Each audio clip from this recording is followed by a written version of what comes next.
It's great to be with you all today. I am Alison Griffin, Senior Vice President at Whiteboard Advisors, and I am thrilled to be joined by two esteemed colleagues, two esteemed faculty members in higher education. Their names are not unknown to many of our listeners. Many of you have likely read their work, followed their analysis over the last number of years. Dr. Robert Kelchen, professor and head of the Department of Educational Leadership and Policy Studies at the University of Tennessee, Knoxville, and Dr. Rebecca Natow, assistant professor of educational leadership and policy and the director of the Higher Education Leadership and Policy Studies program at Hofstra University. Great to be with both of you, Robert, Rebecca. We are going to dive in on a topic that has generally been unknown to many, but has now been thrust into the spotlight following the Supreme Court ruling on student debt forgiveness. We are going to talk about negotiated rulemaking. And so I'm incredibly grateful to both of you for taking time to join us, to join our audience, to join our listeners, and help to perhaps bring some sense making to the process of negotiated rulemaking. And so perhaps to begin, Rebecca, I'd love to turn to you.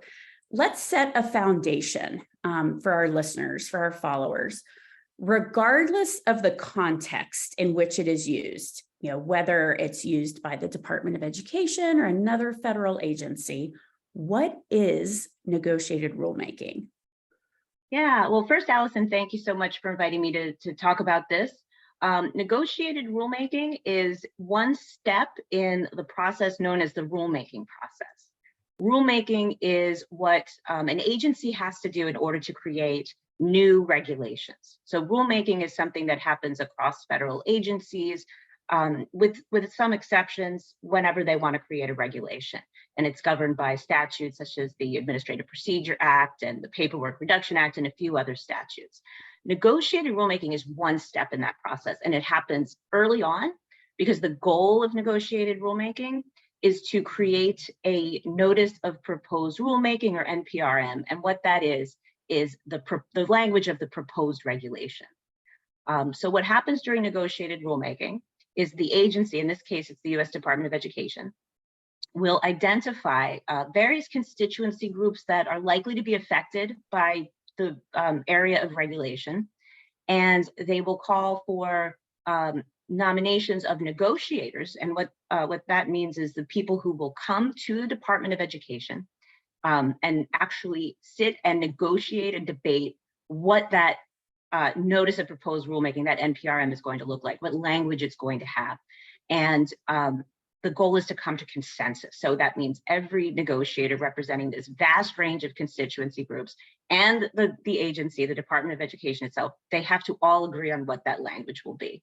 If they agree on that language, then that becomes the proposed regulation that goes out into the Federal Register for comment. If they don't agree, then the agency gets to write the rule on its own. But research I've conducted has shown that even when there is no consensus, and consensus is in recent years more of the exception than the rule, but even when there is no consensus, the department does take into account conversations that were had during the negotiation. So it does have an influence. It does allow for voices to be heard in the development of the process because the negotiations are all open to the public.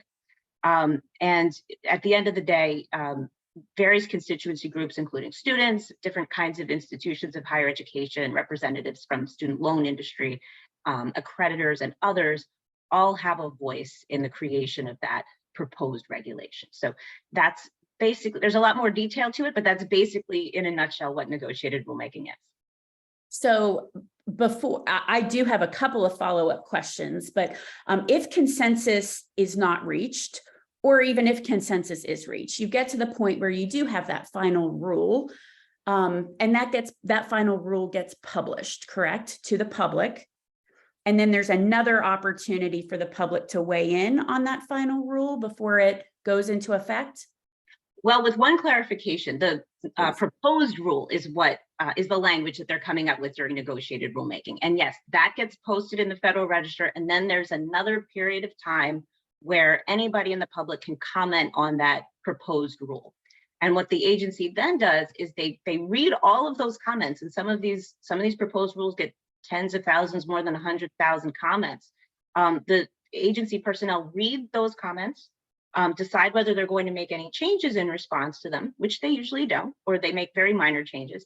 But they have to, in the preamble of the final regulation, they have to sort of group those comments into categories, explain what the comments were, and why or why not the agency is making changes in response to it. So negotiated rulemaking leads up to the language of the proposed regulation, and then it goes for comment again before the agency writes the final regulation.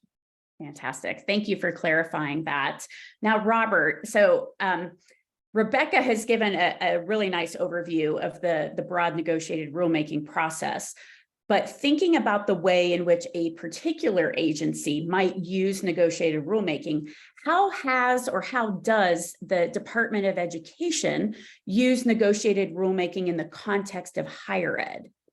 Sure, and thanks for having me as well. The Department of Ed is one of the heavier users of negotiated rulemaking among federal agencies. And part of that is they're required to do so in the higher ed space if federal financial aid is affected. And I've been in the higher ed space for about 15 years, and it seems like there's been an almost never-ending series of negotiated rulemaking sessions covering some things that are now not really a thing, like teach grants, multiple iterations of gainful employment, borrower defense to repayment, and then sometimes they end up being kitchen sink issues, like what's happened this past year about accreditation, return to Title IV, TRIO, state authorization, all lumped in. And this is where we talked a little bit about the selection of negotiators. That becomes really important because if the negotiators don't really reflect the stakeholders, there's the opportunity for a challenge. And also the Department of Ed walks a fine line between what's the size of the committee, what's the representation, and do they really want to reach consensus? Because if consensus is reached, the department will go with that language. If consensus is not reached, they don't. And they have the ability to write whatever they want. Got it. So the negotiators really play a critical role in both shaping the proposed rule, but also perhaps even carrying forth an administration's agenda in some sense, or not, or challenging that agenda. And I guess one of my questions for you all on behalf of our listeners, how are those negotiators nominated or selected? Can anyone apply to be a negotiator? Are there individuals who are sought out by the agency to sit at the table? Can either or both of you maybe shed some light on how one becomes a negotiator? Yeah, I can start, and then Robert can weigh in as well.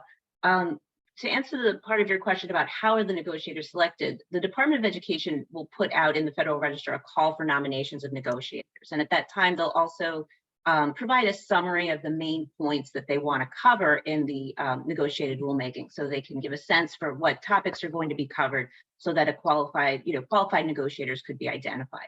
Anybody can nominate anybody who they want. People can self-nominate. You cannot nominate people who you know, but typically speaking, the Department of Education is the one who chooses the negotiators. And they're often going to choose people who are experienced with negotiated rulemaking, either as an individual, they've had experience with it before, or they represent an organization that has been experienced with negotiated rulemaking. They will often, but not always, choose people who are representing a large group. So for example, instead of choosing some person who works at a random private nonprofit university somewhere, they might choose someone from NICU, the National Association of Independent Colleges and Universities. Or when they do choose an individual who works on a campus, it's usually somebody who's been actively involved with that association, so they can get the support of the association. Also, and this is important because you mentioned carrying out the administration's agenda. Mhm. Most of the time, you're not going to see negotiators selected if the Department of Education doesn't expect them to, at least be open to the position that the department is going to choose. That's something that came up a lot in my early research on the process, that the department really does have the power to sort of stack the deck with negotiators.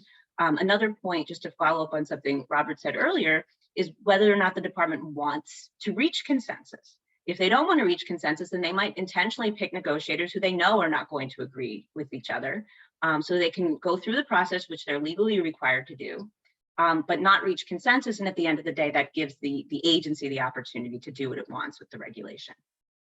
Okay. Yeah, I think that's a really important point, Rebecca, that if it's something that is technical inside baseball, then the department has every incentive to let them figure it out and to have the representatives of institutional stakeholders, which have been most commonly represented. But when it gets to a big, hairy policy issue, that's where the stakeholders get a little bit murkier. And the question then is, how many students do you have? Any representatives of the public, advocacy organizations? And also a change that's happened recently is having a researcher be an advisor to negotiated rulemaking committees, because they're trying to look through data, and most of these people don't have a lot of research experience. They're institutional members or policy people. Mhm.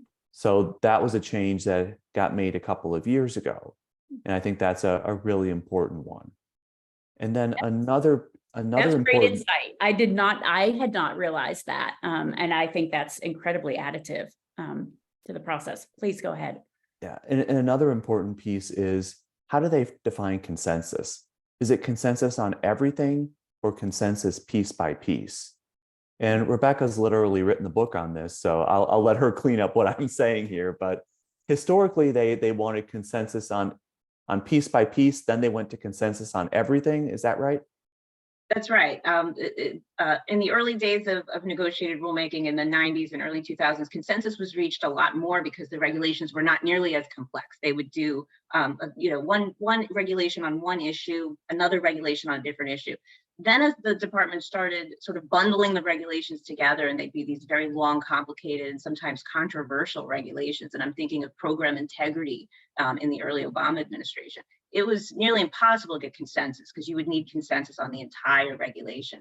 Then during the Trump administration, a change was made, and I think it was a positive change because it does make it more likely to reach consensus on some points, where the department ended up parceling out the regulation into different sort of buckets of topics and have the negotiators reach consensus on each individual bucket. So let's say they have 3 buckets and they reach consensus on 2 of the 3. Then they would move forward with the proposed language on those 2, and that would leave room for the negotiators to basically have their preferred language on those topic areas, without having that 3rd bucket where they couldn't reach consensus, sort of scuttle the whole thing and leave it so the department writes the entire regulation on its own. So your points on reaching consensus are going to be incredibly helpful as we move through this conversation, because I want to ask about issues of consensus when it comes to debt forgiveness, but I want to tee us up for that short discussion by going back to June, when President Biden announced that the administration plans to leverage negotiated rulemaking to advance his agenda for debt forgiveness. So take us back, I think it was around June 30th when the president made that announcement. What has happened since June 30th? And what does the process look like now in the coming months or even years? I hate to say that, but I think that's the reality. Would you walk us back to June 30th and then help us understand what's to come? I can begin again. So on June 30th, which of course was the date that the Supreme Court announced its opinion in Biden versus Nebraska, that the administration did not have the authority under the HEROES Act to move forward with student loan forgiveness the way that it did. That same day, the Biden administration announced that it would undertake negotiated rulemaking to move forward with student loan forgiveness under the Higher Education Act. Because the Higher Education Act requires negotiated rulemaking whenever it's making regulations about the Title IV financial aid programs, the first step was to basically announce that there would be a public hearing. This is something, by the way, that's unique, pretty unique to the Department of Education. The Higher Education Act says that before negotiated rulemaking, the department has to conduct these public hearings and invite members of the public to come and speak to the department in what's essentially a listening session. Anybody can come speak for a few minutes, give their perspective on the forthcoming regulations. What are the areas the department should be considering during negotiated rulemaking? And what are the constituency groups that are going to be affected by it, where they should be searching for negotiators to participate? So the Biden administration announced that on July 18th, just a couple of weeks after the Supreme Court decision, it would hold a public hearing in advance of negotiated rulemaking. So that hearing has already taken place. There was only one hearing, which is unusual. Usually there's multiple days of hearings. At that time, the department is also collecting written comments, and it received, I think, nearly 20,000 comments in just that short period of time between June 30th and July 20th, which is highly unusual. Again, at this stage, you don't receive usually that much attention to what the Department of Education is doing. So the next step at this point is going to be, we're still waiting for it, that announcement from the department asking for nominations of negotiators. So that'll be the next step. Okay. So, and that will come out in the Federal Register and be made available to the public. So knowing that is the process that is coming forward here in the next couple months, and perhaps once those negotiators are selected, once those topics are announced, those sessions will begin over the course of what I've read is the next number of months to perhaps it might take a year to actually have those meetings, attempt to reach consensus and begin to draft proposed regulations for consideration. I want to go back to this point though on consensus. What happens if negotiators on the issues of student debt forgiveness or any associated issues on student loans do not reach consensus? And I'm asking the question both from the procedural standpoint, and so Rebecca would certainly love your thought on that, but Robert, also from a policy and analysis standpoint, where does that leave the administration, particularly in the throes of a presidential election? Where does that leave the issue of student debt forgiveness as we look past perhaps 2024? I'd love for you both to weigh in on that. So Rebecca, maybe you could start on the process side, and Robert, I'll come back to you on the analysis piece. Of course. So procedurally, what happens if consensus is not reached is the Department of Education writes the regulation on its own. It's not required to use any of the language that was discussed during the negotiations, but I have found in previous negotiated rulemakings that the department does pay attention to what is said by the negotiators and does take those conversations into account, even if they're not doing exactly what the negotiators had talked about. So that would happen if there's no consensus reached. And it would also take a little bit longer. Once with consensus is reached, the department has the language. It can come out with the NPRM pretty quickly at that point. But if there's no consensus and the department is trying to decide on its own what to include in the NPRM, that process can take a little bit longer. So I think if there's no consensus, we'll see a little bit of a delay before the NPRM comes out. And Robert, what's your take on where we end up in the practice of policy and analysis, particularly with a potential change in administration? Yeah, there's a lot of pressure on the Biden administration to get a whole slew of policies through in before the presidential election. And this is not the only thing they're trying to do.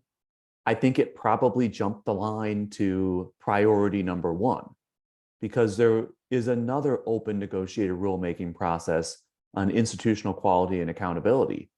They had their 2 days of public hearings back in April. And if you go to the negotiated rulemaking website, both student loan debt relief and institutional quality and accountability are still coming soon. And there are also a whole range of other policy issues a rather understaffed department is dealing with, like restarting paying student loans. And they have to make choices what they want to try to do first. And from a policy perspective, it seems like they'd be happy if they got something out before the election. But even if they can show they're still working on this issue, that still sends a message to the political base during an election year. Absolutely.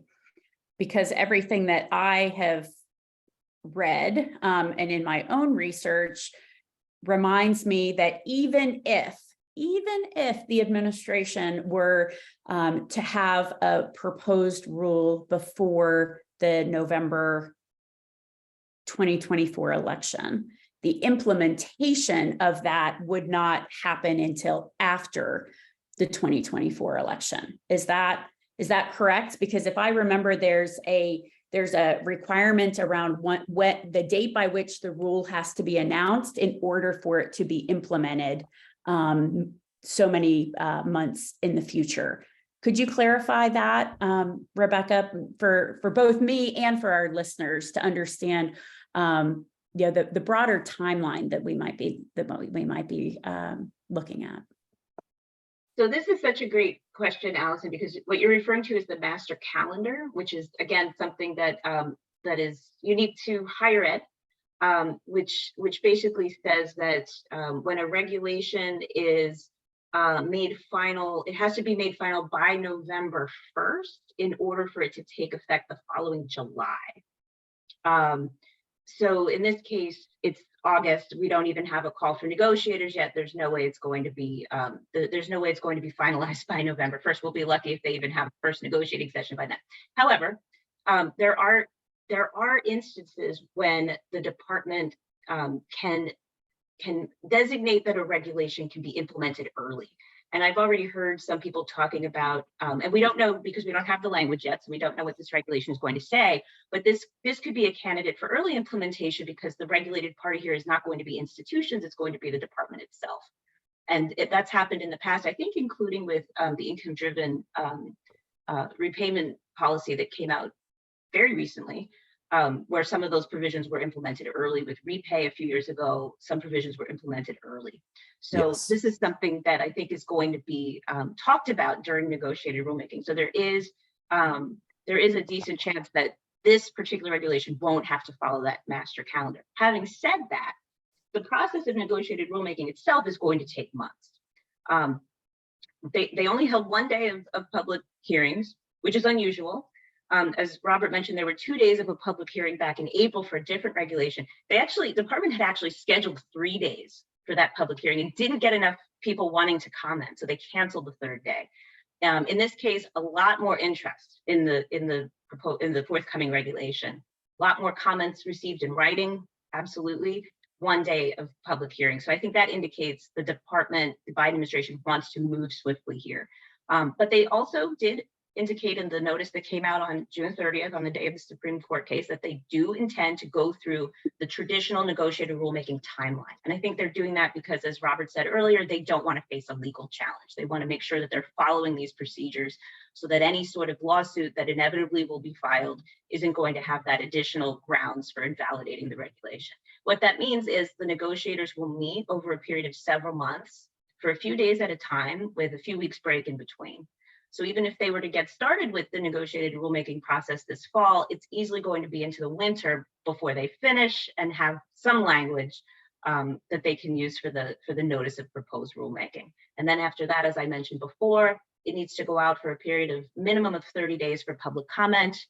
And then the department is going to have to take all of the comments they received during that time period, read them all, and decide how to respond to them while they're writing the final regulatory language. So we're talking well into 2024 before we see a final regulation.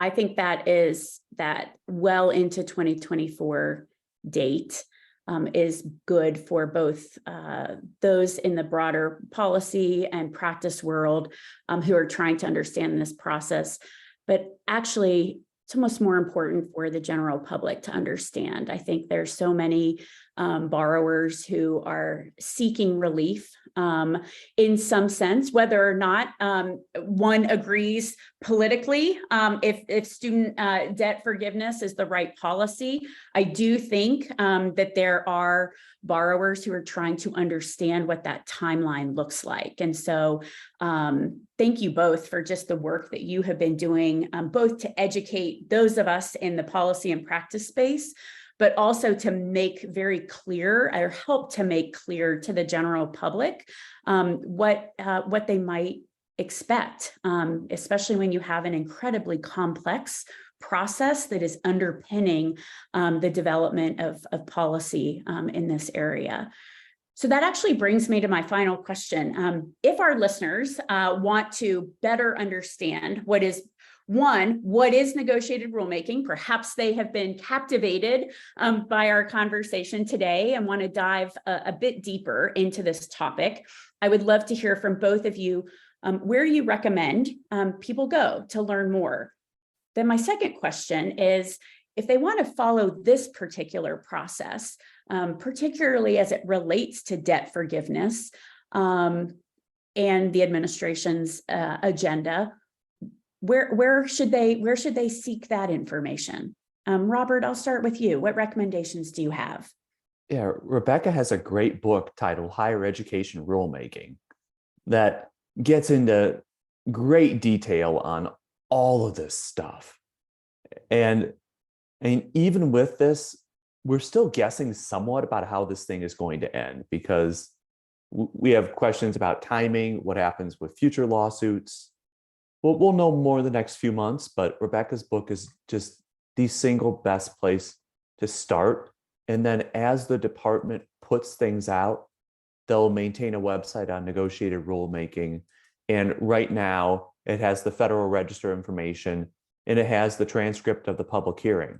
So if you want to glance through 150 pages of public comment, go ahead. It's all there for you.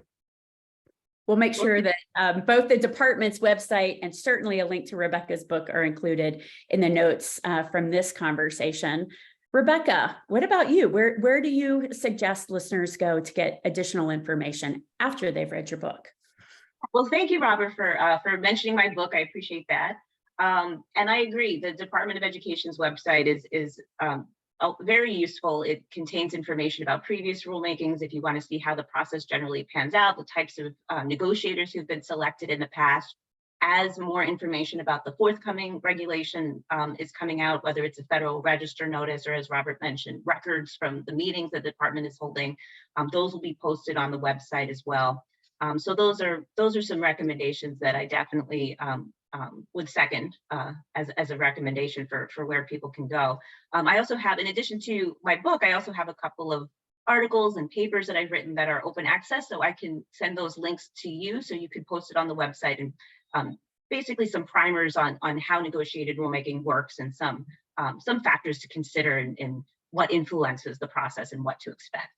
Wonderful. I'll also make available to our followers, to our listeners, your LinkedIn accounts. I know both of you are active on social media platforms, particularly LinkedIn right now, and posting some of your own pieces, places where you've been quoted, and information that you've been sharing. So I know people always enjoy following others who are right in the mix of the conversation and analysis. And it's with that I want to extend my gratitude to both of you for joining me today, just to unpack and maybe demystify this process that is ahead of us when we look at one of the most important issues in the country, and that is the affordability and access to higher education through financial aid. So thank you both for joining us.